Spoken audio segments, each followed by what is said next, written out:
taskmaster you have smashed, as on the day of Midian. For a child is born to us, a son is given us. Upon his shoulder dominion rests.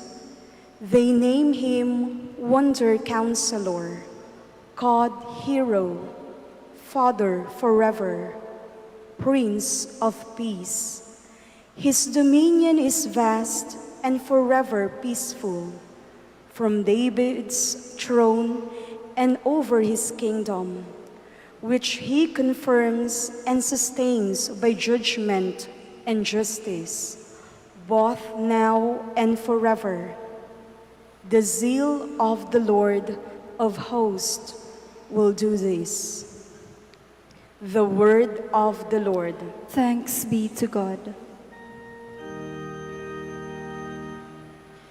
The Lord's kindness is everlasting. The Lord's kindness is everlasting. Bless the Lord, my soul, all my being, bless his holy name. Bless the Lord, my soul, do not forget all the gifts of God.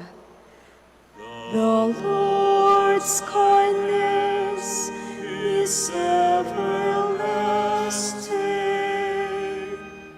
Who pardons all your sins, heals all your ill, delivers your life from pit, surrounds you with compassion.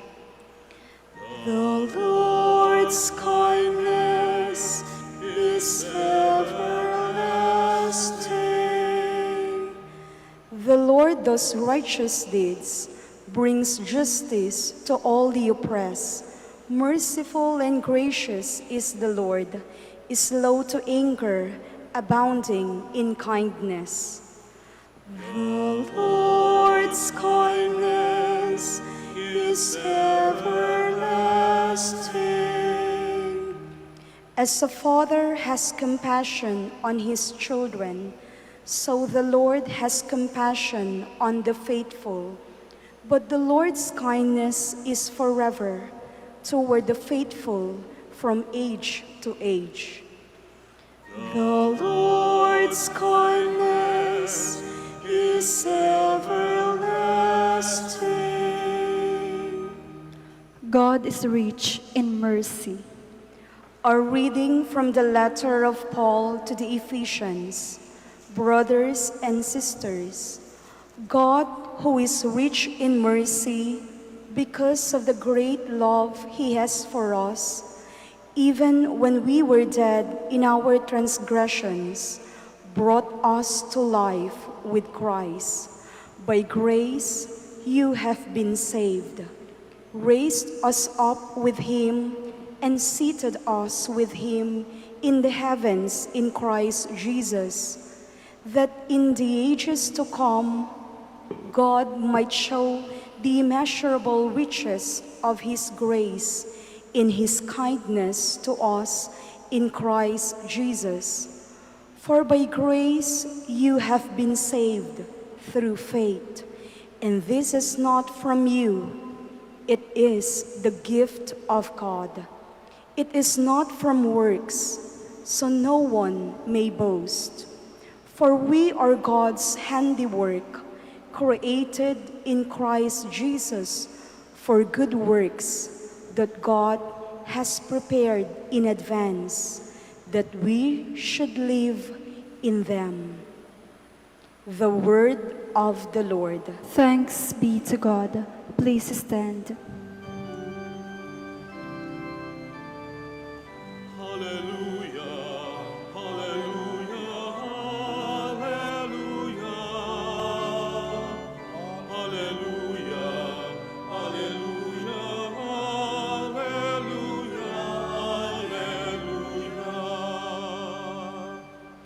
Hail, Mother of the Lord, Queen of mercy, you are comfort to the world and hope for the downcast.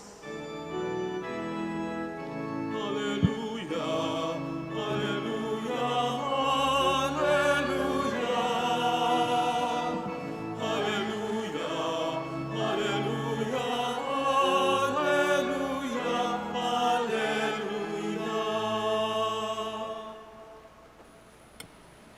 The Lord be with you. And with your spirit. A reading from the Holy Gospel according to Luke. Glory to you, O Lord. Mary went out and traveled to a hill country in haste to a town of Judah, where she entered the house of Zechariah and greeted Elizabeth. When Elizabeth heard Mary's greeting, the infant leapt in her womb, and Elizabeth, filled with the Holy Spirit, cried out in a loud voice and said, "Most blessed are you among women, and blessed is the fruit of your womb. And how does this happen to me, that the mother of my Lord should come to me? For at the moment the sound of your greeting reached my ears, the infant in my womb leapt for joy. Blessed are you who believe that what was spoken to you by the Lord would be fulfilled." And Mary said, "My soul proclaims the greatness of the Lord. My spirit rejoices in God my Savior, for he has looked upon his handmaid's lowliness. And behold, from now on will all ages call me blessed. The Mighty One has done great things for me, and holy is his name. The Lord's mercy is from age to age to those who fear him. The Lord has shown might with his arm, dispossessed the arrogant of mind and heart. The Lord has thrown down the rulers from their thrones, but lifted up the lowly. The hungry he filled with good things, the rich he sent away empty. The Lord has helped Israel his servant, remembering his mercy, according to his promise to our ancestors, to Abraham and to his descendants forever." My dear sisters and brothers, the Gospel of the Lord. Praise to you, Lord Jesus Christ. Please be seated. Muli po ay isang mapagpalang hapon sa ating lahat at maligayang piyesta po ng Our Lady of the Holy Rosary of Manaoag. Ako po ay bisita rin po dito. Kung may ilan sa inyo ay bumibisita rin dito, bagamat mayroon pa tayong mga travel restrictions. Pero kung nakaya pa po ninyo o nakaya pa nating pumunta dito, it's a blessing. Kayo naman po na mga nagjo-join sa misa na ito, sa Facebook Live o sa inyong mga tahanan, ay isang magandang piyesta rin po sa inyong lahat. Napakahalaga po ng buhay pananampalataya. At sa araw na ito, sa linggong ito, kahit ganito ang ating mga pinagdadaanan, ini-express natin yung ating pananampalataya sa Diyos. Hindi tayo tumitigil. Ang buhay, habang binibigay po sa atin, ay dapat ginagamit natin ng may pagpapasalamat sa Diyos. Hindi tayo pwedeng sumuko. Yes, maraming challenge, maraming limitations, maraming kulang, maraming hindi perpekto. Pero dahil lang ba hindi perpekto o may kulang o may hirap, titigil na tayo. Sa example po ng Mahal na Birhen, hindi siya sumuko, hindi siya tumigil, hinarap niya yung hamon. Kaya nga, dito po sa shrine ng Minor Basilica ng Our Lady of the Holy Rosary of Manaoag, ini-express yung ganoong pagtawag ng Mahal na Birhen na ang inang tumatawag, ang ina ng Manaoag ay tumatawag sa atin na ganon din ang pinagdadaanan. Hindi perpekto atin pong buhay. Maraming hirap, maraming challenges. Pero, andito tayo. Naglalaan tayo ng moment, naglalaan tayo ng sandali para manalangin, humiling, sapagkat meron tayong pag-asa. May kinakapitan tayong pananampalataya sa Diyos.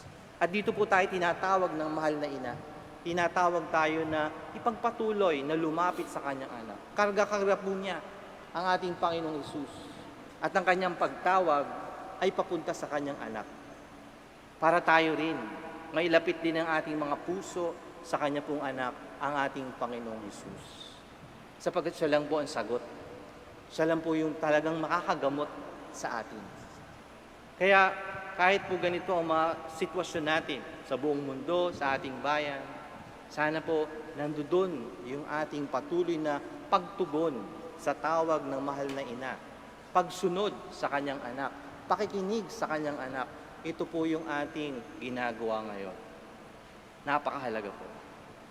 Ngayon, sa araw po na ito, binasa ko kanina, yun pong parte ng Ebanghelyo, nandoon yung istorya ng visitation of Mary to her cousin Elizabeth. At kinumpleto ko po kahit doon sa sagot ng mahal na ina. Ang tawag po doon ay yung Canticle of Mary or Awit ni Maria ng papuri at pasasalamat. Bagamat napansin niyo po, malabo po yung mata ko. No, ako po ay mayroong degenerative macula, kaya pag mahina ang ilaw, para po ako may matang manok. Ang mga manok po paggabi, humahapon na, umaakyat na sa mga puno sapagkat gagabi na.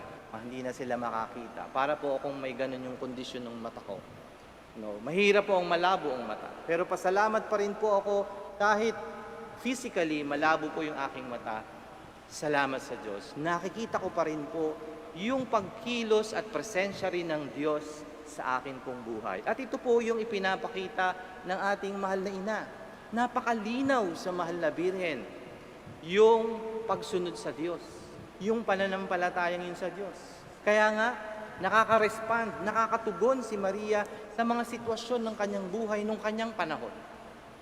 Kaya itong kwento po ngayon na ating binalikan, yung pagdalaw, pagbisita ng mahal na Birhen sa kanyang pinsan, makikita po dun yung kanyang pagiging bukas, handang tumulong. At nakita rin po natin doon kung paano siya mismo, nakita niya yung mga pagpapala ng Diyos sa kanya. So, yung pong maganda natin ding matutunan. Kahit sa gitna ng mga problema, ang makita natin, kumikilos ang Diyos sa buhay mo. Kumikilos ang Diyos sa buhay natin. Kasi kalimitan po pwede nating makalimutan, pwede nating hindi mapansin, pwedeng lumalabo yung ating paningin para makita na gumagalaw pala ang Diyos. Hindi lang pala ikaw ang gumagalaw. Ang problema po natin minsan, yung ating limitation din sa ating pagtingin sa presensya ng Diyos, yung gusto natin makita yung presensya ng Diyos na para bang nandiyan na siya kaagad. Mahirap, alam natin, nasa panahon po tayo na ang Panginoon ay nasa langit. Pero yung kanyang physical presence, pero hindi naman po ibig sabihin na tayo tuluyang iniwan. Meron pong presence ang Diyos. Lagi nagpaparamdam ang Diyos sa atin. Halimbawa, sa kalikasan. No? Sa bawat umaga na maganda, nakikita natin ang kabutihan ng Diyos. Sinisikatan tayo ng araw, inuulan tayo, at yun po ay pagpapala ng Diyos. Present ang Diyos. Ganon din sa mga tao. No? Ang Diyos ay present sa mga tao. Sa salita ng Diyos.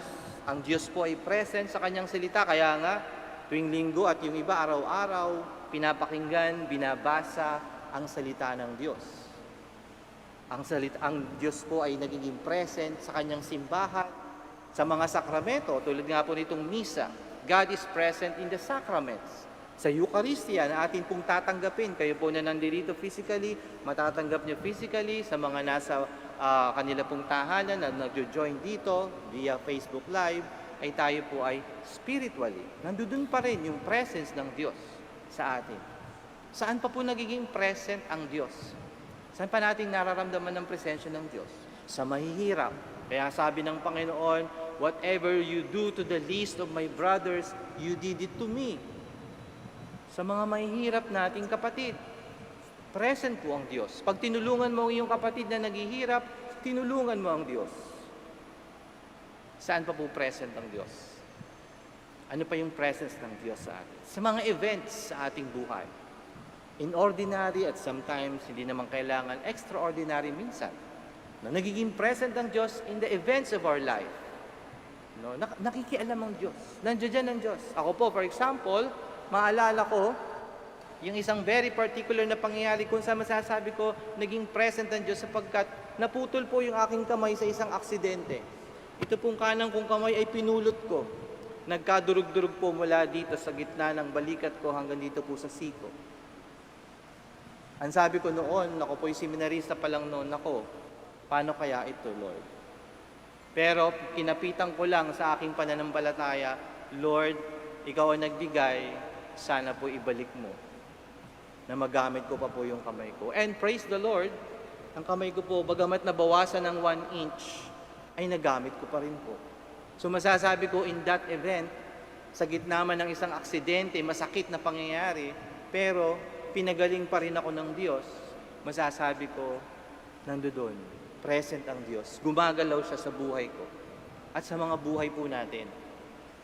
Hindi lang po sa ganong extraordinary pangyayari, kahit sa daily event sa ating buhay. Yung bang meron kang anak na nakikita mong lumalaki, naaalalayan mo pa, present ang Diyos. Or kung ikaw naman yung anak, yung magulang mo umaalalay sa'yo, nandiyan pa, nagpapaalala, minsan nakukulitan ka na, pero present ang Diyos sa pamamagitan ng magulang mo, umaalalay sa'yo. Sapagkat yung pagmamahal ng magulang mo ay galing sa pagmamahal ng Diyos. So nagiging present po ang Diyos sa atin. Sana maramdaman pa rin natin, kahit sa gitna ng mga pandemya na ito, na ang Diyos ay present sa atin. Hindi po siya nawawala. Laging kasama natin, umaalalay sa atin. At doon tayo tinuturo ng mahal na ina ng Manaoag, na laging makita yung presensya ng Diyos sa buhay natin. Ngayon, yung pong presence ng Diyos, kung nakikita natin, it will lead us. Aakayin tayo ng pagkilala sa presence ng Diyos. If we recognize God's presence in our lives, it will lead us to maglapit sa Diyos sa pagpapala. Makikita natin yung blessings ng Diyos. Kapag ang Kanya pong presence ay ating nararamdaman, it will lead us to blessings, pagpapala. Minsan, nagtatanong tayo, Lord, wala pa yung pagpapala ko, bakit wala pa po? Minsan, madamot tayong tumingin sa pagpapala ng Diyos kahit nandiyan na. Bakit? Ang limitation po natin ay maari na ang ating iniisip yung pagpapala ng Diyos ay kalimitan, iniisip natin dadating sa material blessings. Gusto natin material yung pagpapala ng Diyos. Baka hindi pa yun ang binibigay sa iyo ng Diyos. Baka may mas malaking binibigay sa iyo ng Diyos, hindi nga lang sa form ng material blessing. O kaya naman gusto natin yung walang problema, life of ease, yung komportable ka, sasabihin natin, ay pinagpapala ako ng Diyos, komportable ako. So kapag hindi ka komportable, feeling mo hindi ka pinagpapala ng Diyos. Hindi po, marahil namamali tayo. Even during the time na maraming challenges, those can be blessings from the Lord. Pagpapala pa rin po ng Diyos. Halimbawa, ito pong pandemya na ito.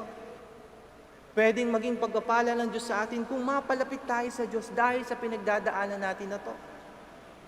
Kung mapapalakas natin, mag-grow tayo sa pananampalataya, this can be a blessing. Makakatulong sa atin. Kung makakatulong tayo sa kapwa kahit sa gitna ng ganito. When there is challenge, there is also a blessing.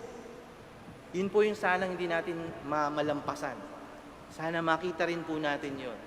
Yung mga, it will lead us to seeing God's blessing.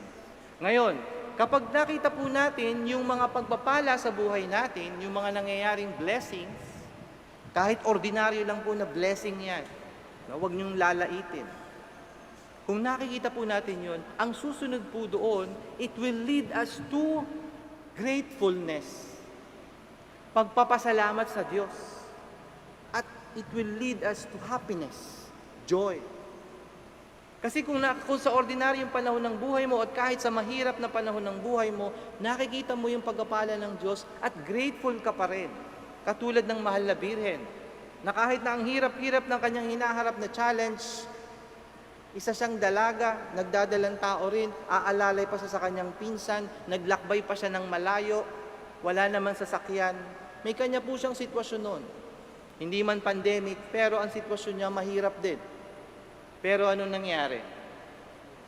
Nag-succeed ang mahal na birhen sa challenge sa kanyang buhay. Napatunayan yung faithfulness na sa Diyos. So yun po yung madadala sa atin. Kaya nga, nung binati siya ni Elizabeth, nakasagot siya ng papuri sa Diyos. Kapag nakikita po natin yung blessing sa atin, makakapagpuri po tayo sa Diyos. Masaya pa rin tayo kahit may problema. Hindi lang tayo masaya kapag okay lahat. We can also be happy and joyful sapagkat alam natin, hindi po tayo pinababayaan ng Diyos. Nandun po ang tunay na saya. Alam mong hindi ka nag-iisa. Kahit para kang alone, pero you're not really alone because alam mo, kasama mo ang Diyos. Kahit nasa bahay ka lang ngayon, kahit nag-iisa ka sa tahanan mo, sa oras na to, pero nare-realize mo, hindi ka pinababayaan ng Diyos. That's a blessing. Kung grateful ka pa rin sa Diyos, you are growing in faith. So nawa po mga kapatid, ngayong piyesta po ng Mahal na Birhen, maalala natin yung mga tawag na yun ng Mahal na Ina, na makita natin yung presensya ng Diyos sa buhay natin, makita natin yung blessings ng Diyos sa atin. Hindi tayo maging madamot na makita yung mga pagpapala na binibigay sa atin. At matuwa tayo. Magkaroon tayo ng galak sapagkat hindi man perpekto ang ating pong buhay. Alam natin, God is perfect. At siya po yung kasama natin. Ako po hindi perfect yung mata ko, malabo po yung mata ko. Pero dahil naranasan ko na yung pagpapala ng Diyos, ibinalik yung kamay ko, I'm hopeful. Sana pa rin po, ibalik pa rin yung mata ko. Sana luminaw uli. Para po marami pang mabuti na pagpapala ng Diyos na makita ko at maibahagi ko sa akin pong kapwa. So tayo po yung challenge ngayon ng Panginoon. Nakikita po ba natin yun? Isang maligayang piyesta po sa ating lahat at patuloy na biyaya nawa po ang igawad sa atin sa ating pagdulog sa misa pong ito.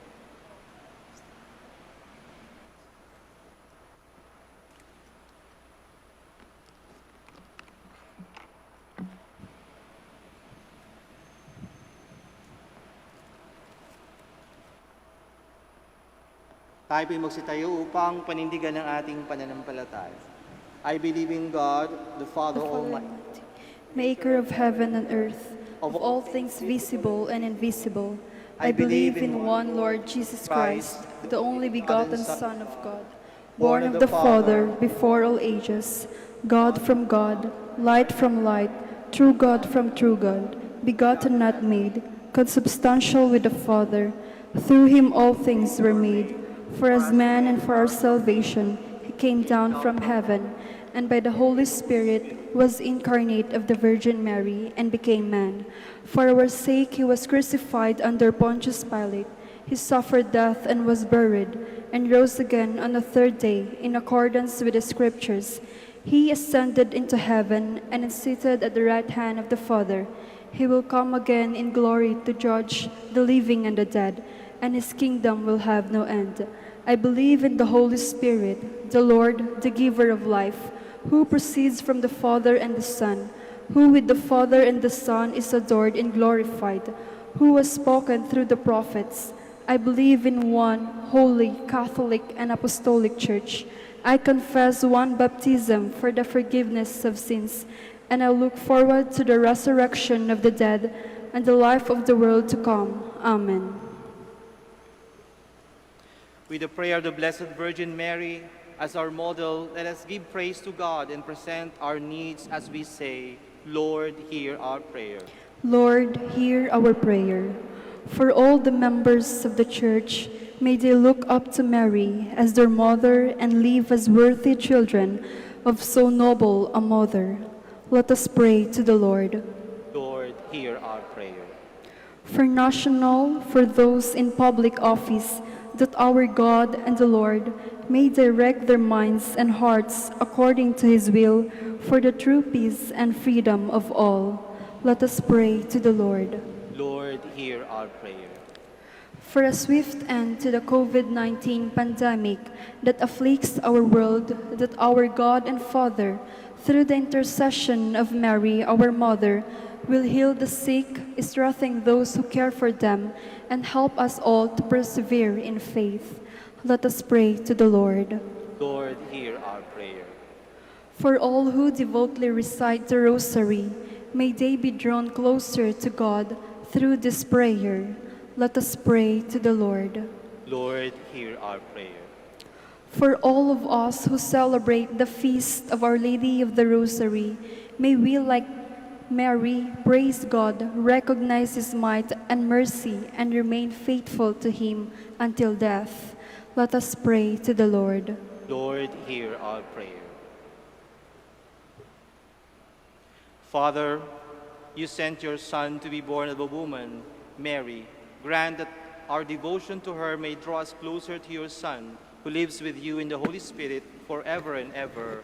Amen. Amen. Please be seated.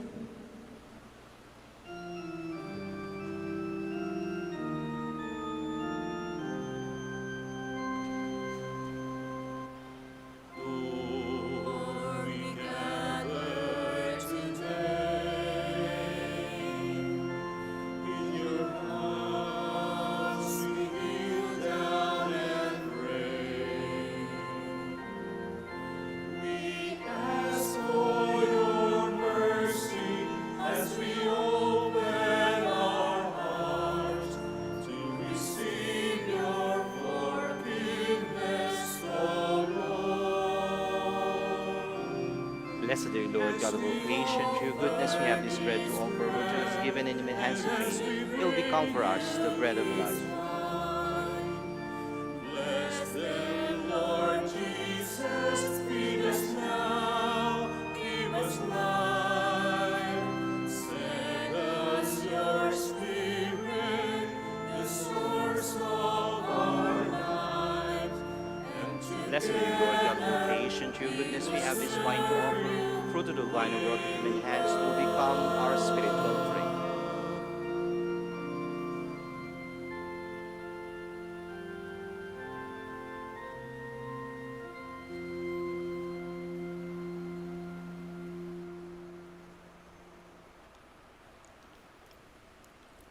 Please stand. Pray, my beloved sisters and brothers, that my sacrifice and yours may be acceptable to God, the Almighty Father. May the Lord accept the sacrifice at your hands for the praise and glory of his name, for our good and the good of all his holy church. Lord, accept these gifts we celebrate, the mysteries of your Son. May we become worthy of the eternal life he promised, who lives and reigns with you forever and ever. Amen. And the Lord be with you. And with your spirit, Lift up your hearts. we lift them up to the Lord. Let us give thanks to the Lord our God. It is right and just. It is truly right and just, our duty and our salvation, always and everywhere, to give you thanks, Lord, Holy Father, Almighty and eternal God, through Christ our Lord. On this feast of the Blessed Virgin Mary, we praise, bless, and proclaim your name. Consenting to the divine word, Mary became the Mother of God. Embracing your saving will, she became the handmaid of the Lord.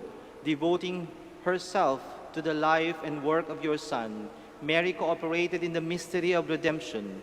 Because of this, she stands before us, Mother and Model of the Church. Now gathered by the Spirit with one voice, we join with Mary and all the saints in their triumphant hymn of praise.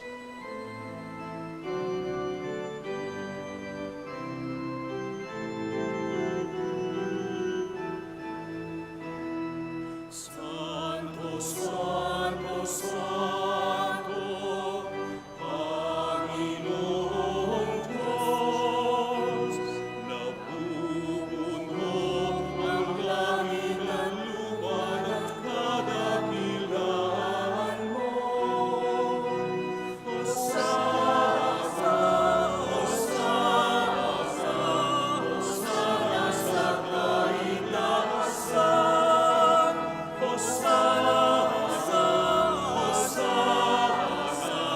Hosana sa kaitaasan.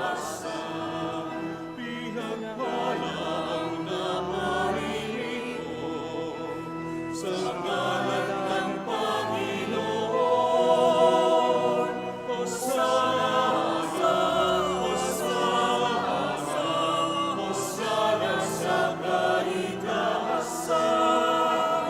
Hosana, Hosana sa kaitaasan. Please kneel. You are indeed holy, O Lord, the founder of all holiness. Make holy, therefore, these gifts, we pray, by sending down your Spirit upon them like the dewfall, so that they may become for us the body and blood of our Lord Jesus Christ. At the time he was betrayed and entering willingly into his passion, he took bread and giving thanks, broke it, gave it to his disciples, saying, "Take this, all of you, and eat of it, for this is my body, which will be given up for you.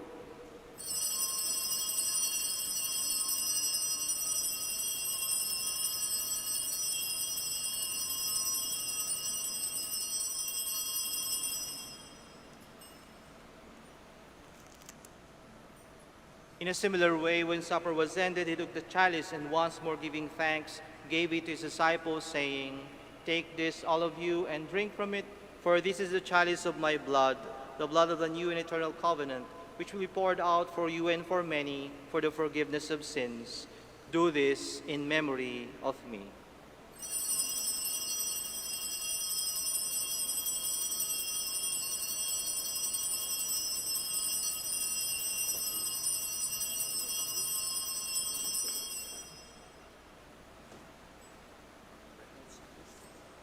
The mystery of faith. When we eat this bread and drink this cup, we proclaim your death, Lord, until you come again. Therefore, as we celebrate the memorial of his death and resurrection, we offer you, Lord, the bread of life and the chalice of salvation, giving thanks that you have held us worthy to be in your presence and minister to you. Humbly we pray that partaking in the body and blood of Christ, we may be gathered into one by the Holy Spirit. Remember, Lord, your church spread throughout the world and bring her to the fullness of charity, together with Francis our Pope, Socrates our Bishop, Fidelis his auxiliary bishop, and all his clergy. Remember also our brothers and sisters who have fallen asleep in the hope of the resurrection, and all who have died in your mercy. Welcome them into the light of your face. Have mercy on us all, we pray, that with the Blessed Virgin Mary, Mother of God, with Blessed Joseph, her spouse, with the blessed apostles, and all the saints who have pleased you throughout the ages, we may merit to be co-heirs to eternal life, and may praise and glorify you through your Son, Jesus Christ. Through him, with him, in the unity of the Holy Spirit, all glory and honor is yours, Almighty Father, forever and ever.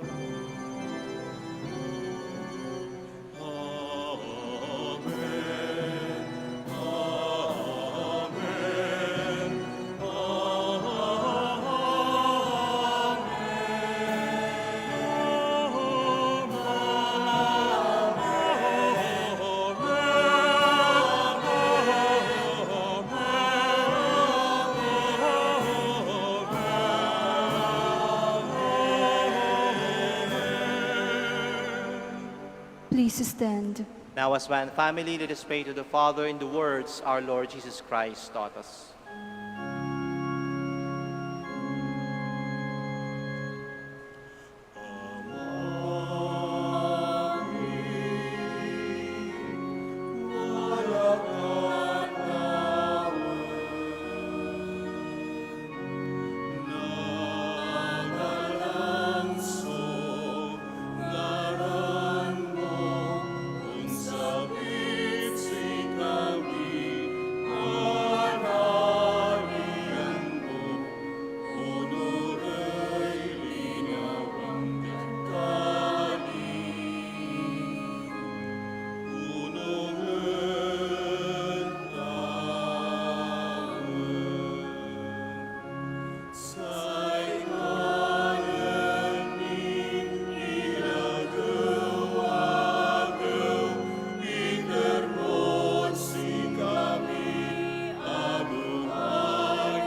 Deliver us, Lord, we pray, from every evil. Graciously grant peace in our days, but with the help of your mercy, we may always be free from sin and safe from all distress as we await the blessed hope in the coming of our Savior, Jesus Christ.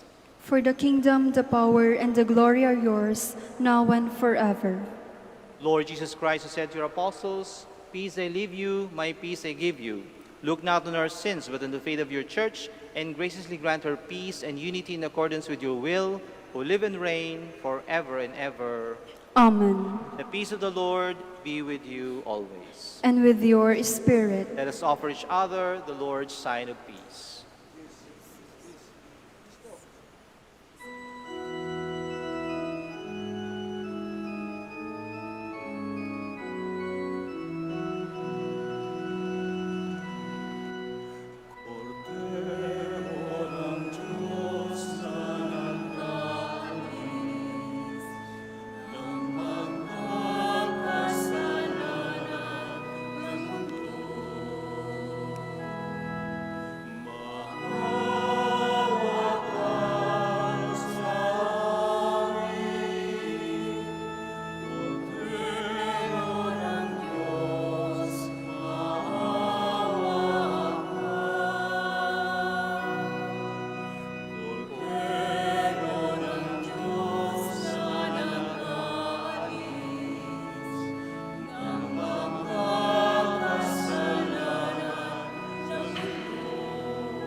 Please kneel.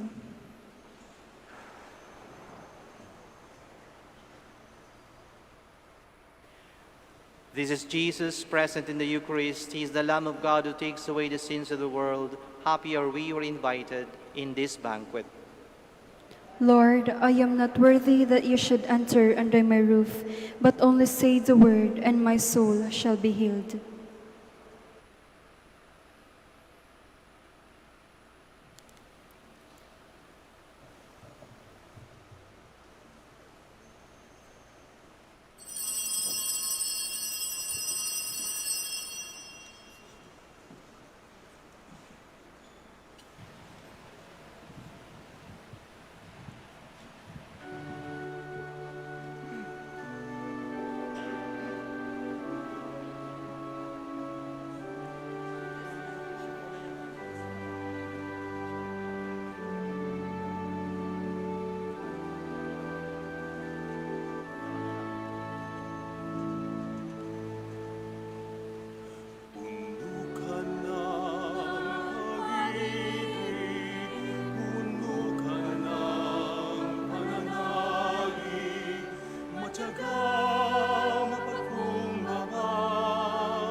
Sa balita ng anghel, di nagpatinag sa takot, pagkus ika'y sumunod.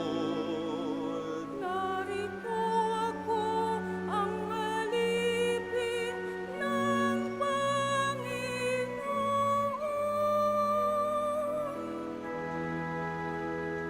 Mangyari sa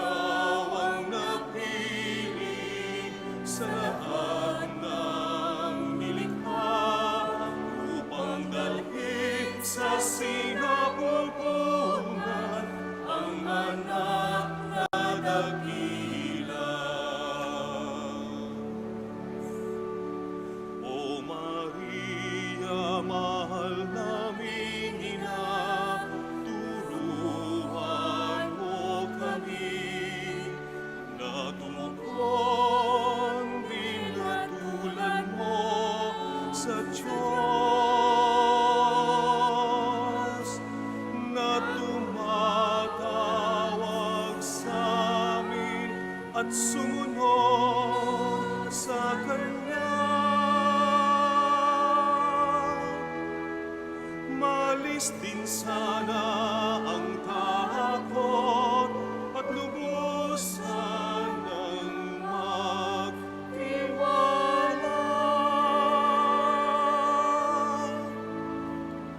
Puno ka ng pag-ibig, puno ka ng panalangin, matyaga, mapagkumbaba, masigasig sa gawang gawa. Kaya ikaw ang napili sa lahat ng nilikha upang dalhin sa sinabunggunan ang anak na dakila. Upang dalhin sa sinabunggunan ang anak na dakila.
Let us pray. Please stand.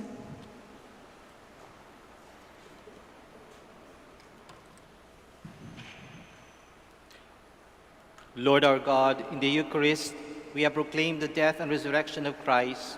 As we ponder those same mysteries in the Rosary, help us to proclaim them to your people. We ask this through Christ our Lord. Amen. Please kneel to pray Oratio Imperata.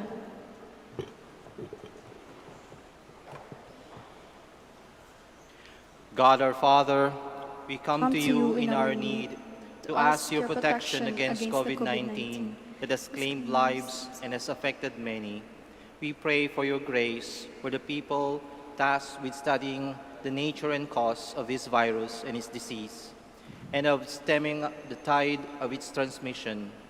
Guide the hands and minds of medical experts that they may minister to the sick with competence and compassion, and of those governments and private agencies that must find cure and solution to this epidemic.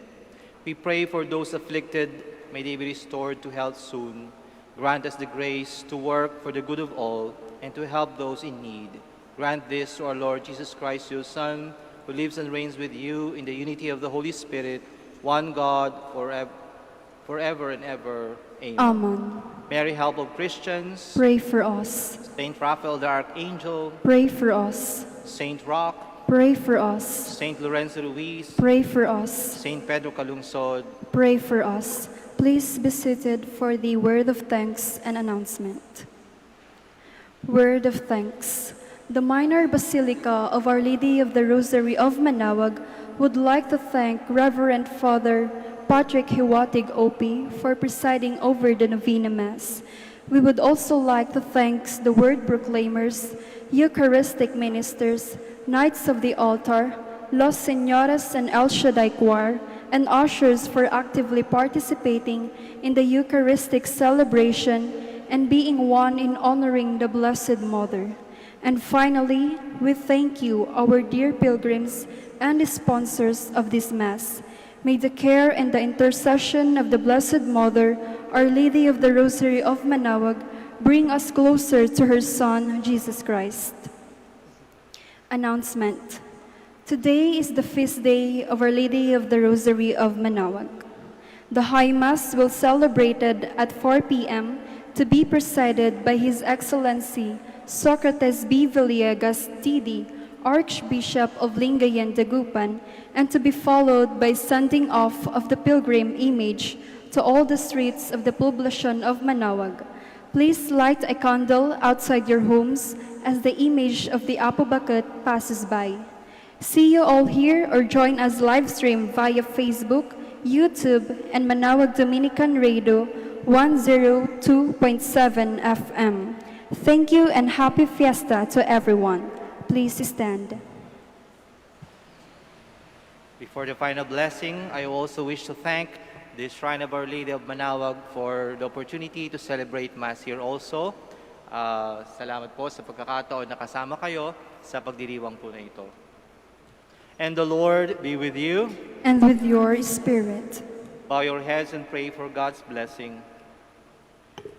Born of the Blessed Virgin Mary, the Son of God, redeemed the human race, may He enrich you with His blessings. Amen. You receive the author of life through Mary. May you always rejoice in His loving care. Amen. You partake to rejoice at Mary's feast. May you be filled with the joy of the Spirit and the gifts of eternal life. Amen. And may Almighty God bless you all, the Father, the Son, and the Holy Spirit. Amen. Prayer for the blessing of the sick. God, Almighty Father, by your blessing you give us strength and support in our frailty. Turn with kindness toward our sick brothers and sisters, free them from all illness, and restore them to good health through the intercession of Our Lady of the Holy Rosary of Manaoag, so that in the sure knowledge of your goodness they will gratefully bless your holy name. We ask this through Christ our Lord. Amen. Prayers for the blessings of the rosaries and other religious articles. In memory of the mysteries of the life, death, and resurrection of our Lord Jesus Christ, in the honor and glory of the Blessed Virgin Mary, Mother of Christ, Mother of the Church, Our Lady of the Rosary of Manaoag, may these rosaries, images, candles, oils, and other religious articles be blessed and made holy in the name of the Father, and of the Son, and of the Holy Spirit. Amen. Our Mass has ended. Let us go to love and to serve the Lord. Thanks be to God.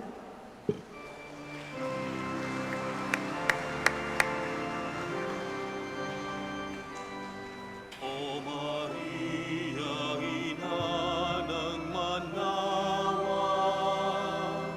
sa iyong mga bisig, kalong ng manliligtas, banayad mong tihig, sa aming tumatawag,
kaahon at di na mapagpamak. Dinggin ang iyong mga anak, o ina ng Manaoag.